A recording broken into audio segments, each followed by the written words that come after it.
Friends, আজকে একটি গুরুত্বপূর্ণ বিষয় নিয়ে কথা বলবো। সেটি হচ্ছে করোনা ভাইরাস এর নিউ ভেরিয়েন্ট নিম্বাস এর কিছু লক্ষণ এবং এর সঠিক সমাধানগুলো সম্পর্কে অনেকেই মেসেজ করেছেন যে এর সঠিক লক্ষণটি কী এবং এর সঠিক সমাধানটি কী। এই সম্পর্কে কিন্তু জানার আগ্রহের কোনো কমতি নেই। বর্তমান সময়ে আপনি অনেক বেশি পরিমাণে এই রোগটি নিয়ে টেনশন দুশ্চিন্তার ভিতর দিয়ে সময় পার করে যাচ্ছেন, অথচ এই রোগটির সঠিক লক্ষণটি সম্পর্কে আপনার অজানা। তাই গুরুত্বপূর্ণ আলোচনাটি না কেটে সম্পূর্ণরূপে দেখবেন এবং যারা নতুন সদস্য আছেন তারা অবশ্যই সময়ের স্বাস্থ্যকর চ্যানেলটি সাবস্ক্রাইব করবেন, আর যারা ইতিমধ্যেই সাবস্ক্রাইব করেছেন তাদেরকে থ্যাঙ্কস। চলুন গুরুত্বপূর্ণ আলোচনাতে চলে যাওয়া যাক।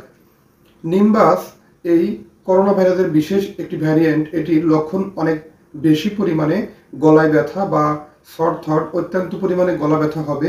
এর কারণ হচ্ছে এর ভিতরে যে আমাদের গলার মধ্যে ভিতরে থাকা বিশেষ কিছু কোষকে এই ভাইরাস বা এই নিম্বাস ভেরিয়েন্টের যে ভাইরাসটি করোনার, এটি কিন্তু গলার সেই সমস্ত কোষগুলোকে ধ্বংস করে দেয় এবং কোষগুলোকে ইনফেকশন করিয়ে কোষগুলো মারা যায়। এক্ষেত্রে দেখা যায় যে অনেক রোগী আছে গলার ব্যথার কারণে খাবার খেতে না পারা কিংবা অতিরিক্ত পরিমাণ কোষগুলো সাধারণত মারা যাওয়ার কারণে এই কোষগুলো পরবর্তীতে গলার ভিতরে আটকে থাকে মিউকোজাল অংশগুলো বা যে মিউকাস অংশগুলো আছে এগুলো ঢোক গিলে পরবর্তীতে কিন্তু খাওয়ার চেষ্টা করে কিংবা ঢোক গিলে ফেলার চেষ্টা করে। এতে করে রোগীর ডায়রিয়ার লক্ষণগুলো দেখা যায়।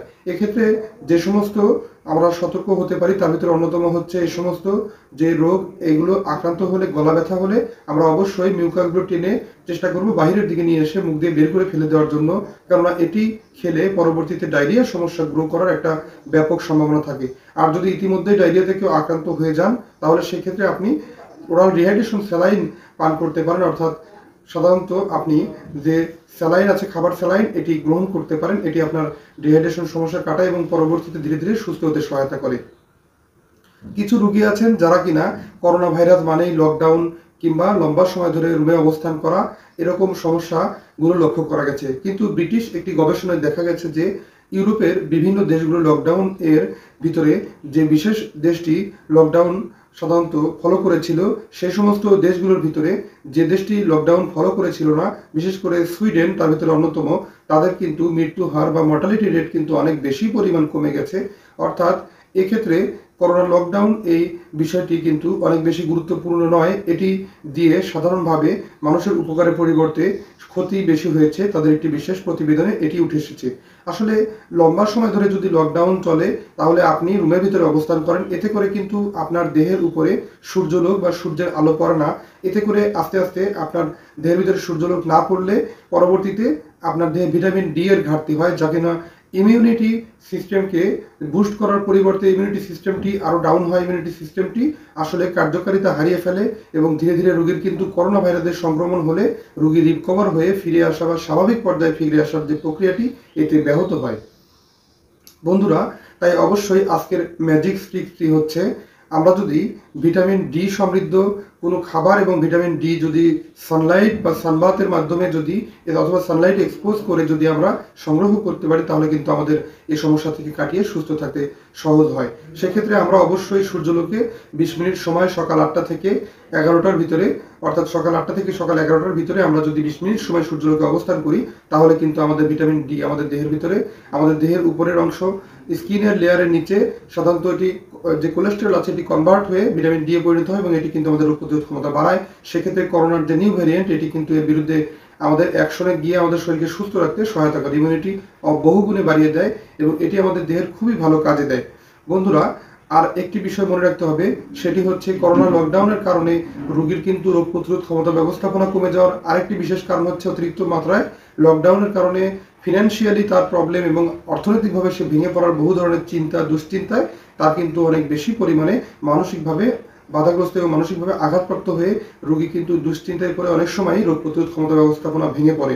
সেক্ষেত্রে কিন্তু করোনা ভাইরাসে তার কিন্তু মানসিক একটা দুশ্চিন্তা কাজ করার পরিমাণ বেড়ে যায় এবং তার ফিনান্সিয়াল চাহিদা মেটাতে না পারা, বহু ধরনের চিন্তায় সে কিন্তু আরও বেশি পরিমাণে অসুস্থ হয়ে যাওয়ার চান্স থাকে।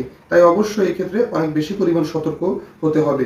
কিছু কিছু রোগীরা আছেন যারা কিনা এ ধরনের বিষয় নিয়ে অনেক বেশি পরিমাণ দুশ্চিন্তা করছেন, এরকম দুশ্চিন্তা না করে আপনি কুসুম গরম পানির ভিতরে সামান্য 1 থেকে 2টি লেবু চিপে আপনি এটি গার্গলিং করে পরবর্তীতে সামান্য কিছু অংশ পান করতে পারেন।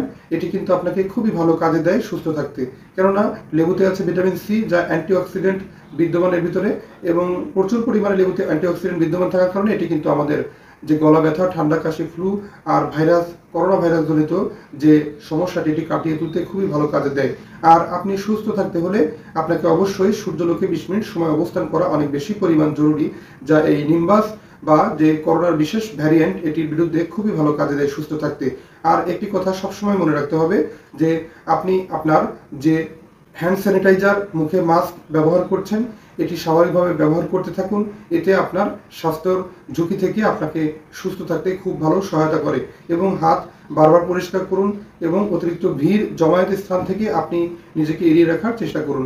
স্বাভাবিক যে নিয়মকানুনগুলো জানা আছে, এই সমস্ত নিয়মকানুনের পাশাপাশি আপনি সূর্যলোকে অবস্থান এবং প্রচুর পরিমাণে ভিটামিন সি এবং বিশেষ করে অ্যান্টিঅক্সিডেন্ট সমৃদ্ধ লেবু, কমলা, মাল্টা, এই সমস্ত ফলগুলো বা আমলকি, এর ভিতরে এরকম জুসগুলো বেশি বেশি পান করুন, তরল খাবার বেশি বেশি পান করুন। এগুলো কিন্তু আপনার রোগ প্রতিরোধ ক্ষমতা ব্যবস্থাপনাকে বুস্ট করে এবং এই ভাইরাসের বিরুদ্ধে অ্যাকশনে যেতে খুব সহযোগিতা হয়, এবং এতে করে আপনার দেহ কিন্তু সুস্থ থাকে।